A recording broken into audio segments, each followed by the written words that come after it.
And here we did. We circled all the way back around to our topic today, which is Med-ucation, what to know about weight loss drugs. And I think we're working on right at noon. So I'm going to probably just get started here, just to be mindful of everybody's time. Like I said, my name is Michelle Lane, and I have the absolute honor of being the Senior Director for Community Health and Wellness here at North Kansas City Hospital. Thank you for joining us today. We are honored to have an esteemed expert in the field of pharmacology and clinical therapeutics. Please help me welcome Dr. Chelsea Holley, a doctor of pharmacy and a board certified pharmacologist specialist. She brings a wealth of knowledge on this topic today, and she has really dedicated her career to improving patient outcomes and helping people thrive. And so without further ado, please help me welcome Dr. Chelsea Holley. Thank you so much for that generous introduction. Thank you, Michelle, for having me here today. As she said, I am a pharmacist, and I primarily work at Meritus Health, Briarcliff. I work a lot with diabetic patients up there, and so that is kind of how I've gotten tied into a lot of weight loss medications, since those do overlap quite a bit. I am going to take over and share the screen here. I would also like to thank one of our PGY1 or postgraduate year 1 residents, Mason Schroeder, and assistants for helping create these colorful slides. So next slide, please. So here we are today to talk about obesity, what medication options we do have available, and mainly because there is a huge prevalence of obesity in America. In 2022, more than 1 in 5 adults across the United States had obesity. And you can see that it's not only do we have obesity, it's also a large proportion of the patient population. So for Missouri, for example, we have roughly 35 to 40% of our patient population that is obese, along with a lot of other surrounding states. And it's kind of a countrywide problem and issue. Some states lesser, but even with the lesser states, still 20 to 25% of obesity. So it's definitely a big topic in America and something that we definitely want to address. Next slide. And then this is a slide from the CDC that just shows the prevalence is only increasing. It's not getting any better. From 2011 all the way to 2022, we've increased across the US roughly 5%. And we project that this is only going to increase further. Next slide. And why is this a problem? Well, because weight loss is hard. Nearly a half of adults have tried to quit gaining weight and in fact lose weight, men, women, all age groups. And so this is something that really people who attempt most often are the highest categories of weight, and they attempt to lose that weight more often, but really people of all sizes and shapes really try to lose weight because there are a lot of health benefits. Next slide.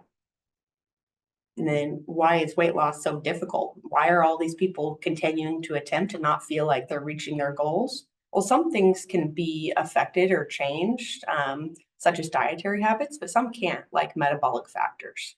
So age, genetics, hormonal imbalances, insulin sensitivity, or even underlying medical conditions. There's not going to be a whole lot that we as patients can do about those. But there is hope because we do have dietary habits, lifestyle changes. So this will be things like improving your diet, avoiding excessive calorie intake, avoiding processed foods as much as possible, trying to eat the whole proteins in lean meals, like the Mediterranean diet that a lot of doctors will recommend. And then also avoiding a sedentary lifestyle and trying to increase physical activity where we can throughout the day.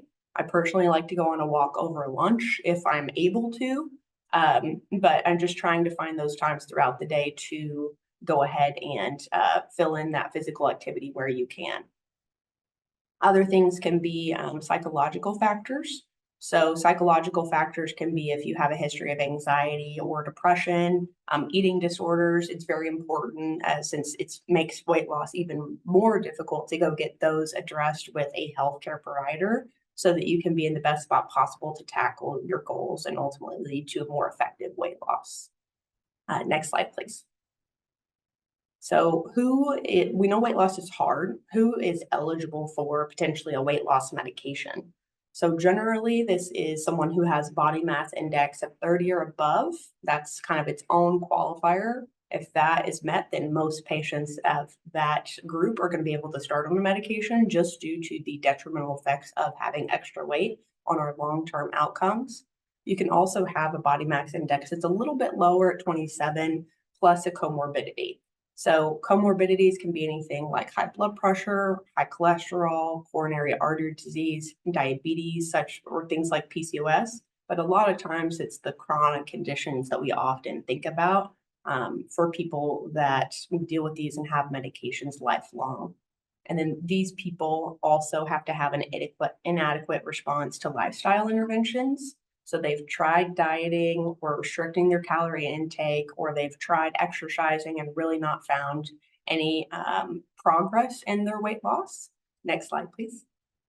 And so these lifestyle medications can not only include balanced diet as well as calorie deficits or portion control.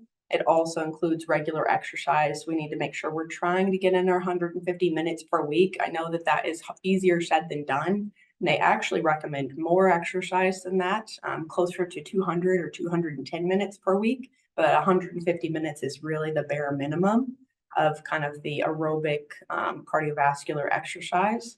And there are things that we can do in regards to stress management and sleep hygiene. Sleep is super important in reducing your stress and overall cortisol levels to prevent fat from being stored. So these are kind of the ways that we need to be looking at who is eligible for a medication.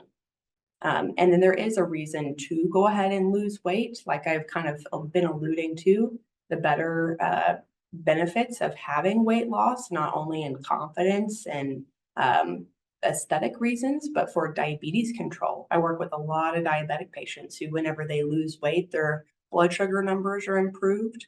You can also have reduced cholesterol reduction. So that's wonderful for your long-term cardiovascular health and reduction of cardiovascular events lifelong. So this can be anywhere from a heart attack or a stroke. And then it can also reduce your systolic and diastolic blood pressure because your body's not having to work as hard to move that blood around across your organs. Next slide, please. So we know that weight loss is hard. We know that there are options, though, available to us to make it easier. So we're going to kind of get into some of these weight loss medications. I did try to be all inclusive, and please feel free to ask questions in the chat, or at the end of this, we'll have some questions as well that I can help address. Next slide, please. The first one's going to be orlistat, and this is encompassing of two separate medications. The Xenical is the prescription strength medication, and then Ally is the over-the-counter version. Next slide. These both work by blocking the absorption of dietary fat for really any time you eat. So they block that fat in the intestines, resulting in you having less caloric intake overall, and reducing that calorie absorption. Next slide. With these can potentially reduce the absorption of vitamins because you are blocking absorption at your gut level. So you may have to supplement in order to make sure that you're still meeting all of your vitamin requirements. And this one is dosed every single time you eat, you're taking the medication. So it can have side effects such as oily stools, flatulence, or diarrhea. And that's often the most rate limiting step that I see for this medication being beneficial with patients. This should be taken with every meal of the day.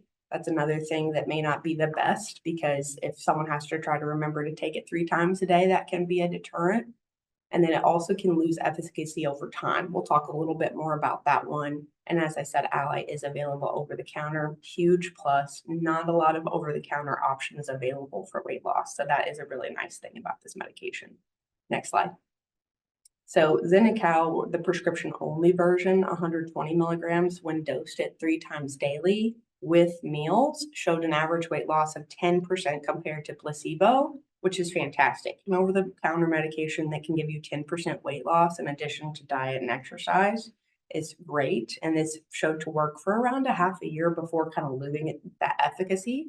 So about 6 months of real benefit, though. And if that improves those outcomes, cardiovascular and hypertension, that's also great for patients. Next slide. Another option we have is phentermine. This can go by both the brand names of Adipex or Lomera. These are both prescription medications. Next slide. With this one, they stimulate the release of chemicals in the brain that lead to a reduced appetite, or it also increases metabolic rate. So that's something that's pretty rare. So we do use this medication sometimes as a prescription. Next slide. The one thing to note that phentermine is a stimulant and it is considered a controlled substance. So it's really only used for short term because of that potential for abuse. Really, we try to limit it to about 3 months. Sometimes it can be a little longer, a little shorter due to that risk for dependence. With this one, it does have side effects of insomnia, constipation, dry mouth. That's really due to that stimulant component, and can almost give patients a feeling of nervousness or anxiety because it's like you're really hyped up on caffeine. So a lot of the side effects are related to how the medication works. This can lead to an increase in heart rate and blood pressure because you're kind of getting your body in that fight or flight mode. And then we do, because of that, want to avoid patients that have cardiovascular disease or glaucoma or hyperthyroidism because it can worsen those other disease states at the same time. With this, phentermine resulted in a 9% weight loss, which is very similar to the Ally or Xenical that we discussed earlier, over about 3 months for those who had initial BMI greater than 30 compared to placebo. But this is kind of with a really healthy patient population that didn't have any other contraindications to the medication, but a pretty significant amount of weight loss was seen with this medication. Next slide, please. So now we'll talk about phentermine, which is just the previous medication we discussed, in combination with topiramate for a brand called Qsymia. This one is also available by prescription only. Next slide.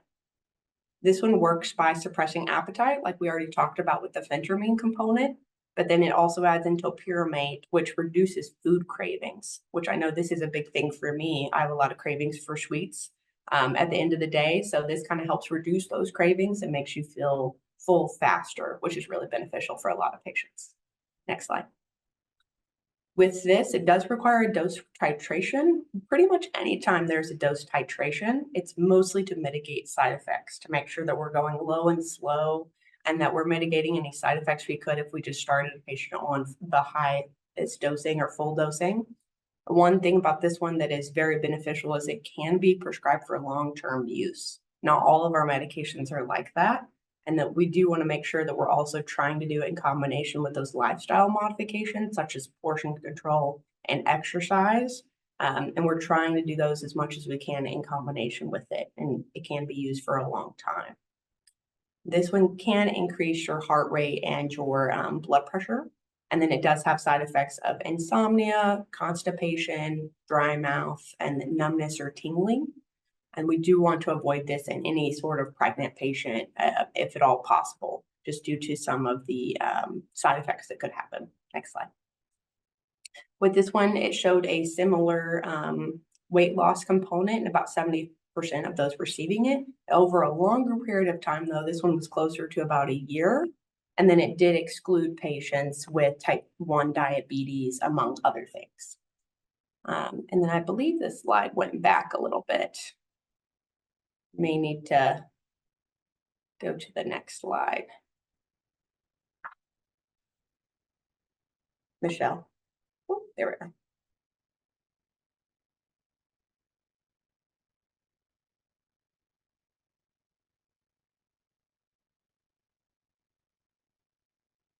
Oh. Can you still hear me? Yeah. Okay. It just, all of a sudden I got control of the slides for some reason. Oh, I love that. I think that's what happened earlier. So go for it, girl. If you can. Okay, I'll go for it. Yeah, I think we were getting ahead of ourselves and I was hitting it and you were hitting it. It was like teamwork. Oh, there we go. We got it. Okay, Qsymia, we went through that one, avoiding pregnancy. Okay, and very beneficial for weight loss over a longer period of time. Excluded some patients we wouldn't start this within anyways. And then we have another option like Contrave. This one's going to be a combination between naltrexone and bupropion ER, which is interesting because naltrexone is generally used for like an opioid overdose. And then bupropion can also be for depression. So there are some analogies that we'll kind of make here that are pertinent because of that. So Contrave or naltrexone and bupropion ER, Naltrexone really reduces the reward effects of food, similar to how it reduces the reward effects of any sort of opioid medication, and decreases the cravings for that high caloric, tasty food that we all want, those fatty, sugary things that are really satisfying. While bupropion increases the chemicals in the brain that regulate mood, hence why it can also be used for depression or even smoking cessation, as well as appetite and energy levels. And this one really helps to round out those food cravings, which can be beneficial in patients. So some pros for this one's really meant to be used in combination with lifestyle changes. Won't really work the best if we don't also have our own diet and exercise regimens alongside the medication. Bupropion can also cause agitation or anxiety or suicidal agitation or ideation. So we really want to avoid these or be very, very cautious with this medication for anyone who has a history of psych disorders. And then these patients, really, we shouldn't use it in pregnancy, uncontrolled high blood pressure, seizure disorders, anorexia, or that chronic opioid or alcohol use because of the naltrexone component. With this one, the side effects we want to watch out for are nausea, constipation, headache, dizziness, and then insomnia and dry mouth. Those are kind of generic adverse effects to kind of be on the watch for. And efficacy for these, I would say it's on the lower end comparatively to some of the other medications we've discussed. So in combination with diet and exercise, it showed about a 4% weight loss compared to placebo over about a half year. But one thing to note is that it did cause sustained weight loss over close to a year. I think a lot of that has to do with that diet and exercise component being in combination with the medication. And then they did exclude any of those pre-aforementioned disease states we wouldn't want to use this medication with. Now we get on to kind of the darling drugs, such as the GLP-1s we've heard a lot about in the news, Saxenda and Wegovy.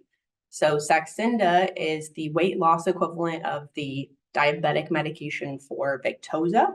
And then Wegovy is the weight loss indicated medication that is equivalent to the Ozempic, FDA approved for diabetes. So very analogous, same medication or active ingredient, just different strengths and FDA labeled indications for these two. So how do these work? These really slow down your gastric emptying. They make you feel fuller for longer so that you don't have as much of an appetite or not wanting to eat as much and potentially even reduce cravings. And they act in the areas of the brain involved in regulation of that appetite. And they really make you feel fuller to where you don't feel the need to eat as much. And I also was listening to a podcast and read a recent article that said that they can also turn your white fat cells into brown fat cells and help increase your metabolic rate. So that's something super unique and interesting with these medications. Generally, these are subcutaneous injections for weight loss. Saxenda is once daily, while Wegovy is once weekly. With these, you should always rotate the area or sites of injection to maximize how much of that medication is absorbed and also reduce the risk for injection site reactions. With these, I see some patients tolerate them extremely well, and about 5 to 10% of patients experience mainly nausea and vomiting is the biggest side effect that I see. Some people will have a little bit of fatigue or abdominal pain, constipation or diarrhea, or headache or nasopharyngitis, which is very similar to a cold. But by far and large, nausea and vomiting is the most common side effect that I do see with these. And like I said, not all patients will experience it. And to help limit that side effect, I would recommend to eat smaller meals that are less fatty and more whole foods like proteins or fruits or vegetables. And trying not to overeat are really big components to help reduce that nausea and vomiting that people may experience with these types of medications. These also will require a dose titration to help optimize that weight loss benefit. So the higher doses generally lead to greater weight loss. And then if you're starting out on a smaller dose, we're hopefully minimizing those side effects. This is an example of the titration for Wegovy, or semaglutide is the generic. So you start out on the lowest dose, do that for approximately a month, double the dose for a month, go up to 1 milligram for another month, and then 1.7, the final dose of 2.4. And this is really meant to be done For a short term can be anywhere from 3 months to a couple of years. We haven't really looked at the studies for what it looks like farther out than that. And then we should consider discontinuation if at least 5% of that baseline body weight has not been achieved. For most patients, it will be achieved, but it's worth looking at discontinuing if it hasn't. The other medication, or Saxenda, is once daily, and you're going to start at the lowest dose for 1 week, and then you're going to increase by 0.6 milligrams daily at weekly intervals until that target or maximum dose of 3 milligrams is achieved. This one also should kind of be reviewed at that 3-month mark to take a look and see if we're achieving our goals or if we need to kind of look at where we're at and what we need to do differently. With these, the Saxenda is very similar to other medications we've seen for efficacy, about 5% of weight loss or 12-pound reduction at about a year compared to placebo. For Wegovy, it's the most efficacious medication that we've seen to date, with 15% weight loss or a 35-pound reduction. And this is even over a year long that they looked at this in studies compared to placebo. I would say 35 pounds is also what I see a lot in my clinical practice. Some can be a little bit less. Some patients can see even a little bit more. I've seen up to like 60-pound weight loss on Wegovy. And I do want to make a note that these trials did exclude patients with a history of pancreatitis. There may be a link. We're not quite sure if these medications cause pancreatitis or it's just in the natural population, the percentage of patients that were in the studies that had this. We do want to exclude patients with major depression or suicidality. And then there was a association with the medullary thyroid carcinoma and also the multiple endocrine neoplasia syndrome type 2 type cancers. So in rats or mice, they saw that these mice had these very specific types of thyroid cancers. So if you have a family or personal history of those, this might not be the best agent for you. We want to avoid that risk if at all possible. But they are extremely efficacious and very safe and well tolerated for the most part. This next class of medications, it will be a combination of that GLP-1 class that we already talked about with Wegovy and Saxenda. We're also going to add on GIP, which is an incretin hormone. And the brand name for this one will be Zepbound. The FDA-approved weight loss indication is Zepbound, and the diabetic version is called Mounjaro. So those are the exact same medication, just labeled for different disease states. This works by also that GLP-1 mechanism where it's delaying that gastric emptying, but then you're also adding on the GIP, which is a glucose-dependent insulinotropic polypeptide. So I like to call it GIP. It's just an incretin hormone that kind of makes that GLP-1 work a little bit better and provides stronger effects of it. So this tends to help it to be even more effective. For Zepbound, this is a once weekly injection. Patients tend to really like that it's only once a week.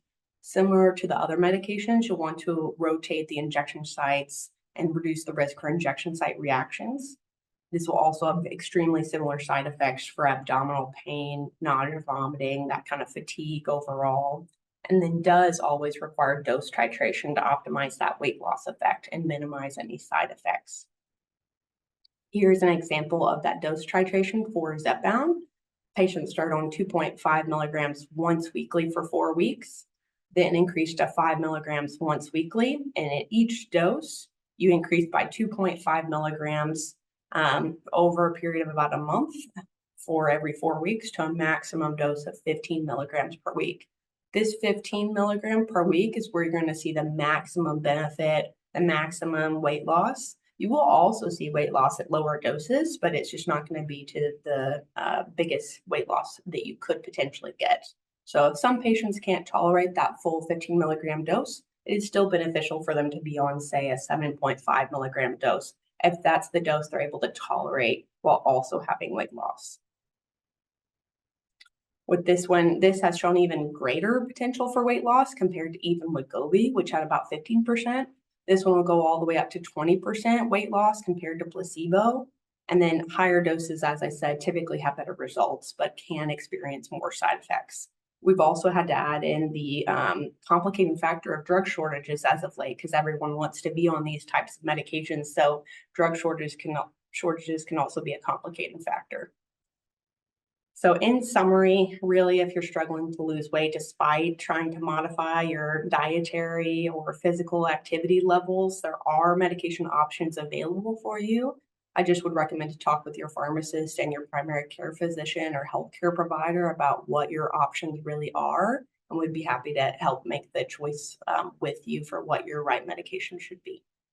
And then with that, here is my information. If we do not get a chance to answer everyone's questions today, feel free to give me a quick email and I would be happy to address questions via email or offer any assistance I can. And then thank you for the time and thank you for taking the time out of your day to listen and hear me speak. So thank you guys so much. That was extremely helpful. Thank you so much. I learned a lot. After this program today, we will send out the recorded version, and there was a section of the slides where I think her and I were both controlling them. I'll send a PDF copy of the slides too, so then you guys can have that information. So hopefully nobody was scribbling furiously, taking notes and trying to write this all down. We are happy to give you that information. We do have one question. I have one question. It's a personal one from one of my family members. So she has delivered a child and she's lactating, she's breastfeeding. Are there any of these medications that are safe for a lactating mom to take? No, to my current understanding, none of these have been Okay. studied with lactating moms. And I could look at it specifically if you have one that I can just take a look at updated literature that may be out there. I think, especially for like the GLP-1s that are so popular and new, they're just so new that we don't really have that data out there yet that I'm aware of. But I'd be happy to take a look at that if you want to shoot me a quick email with a specific medication.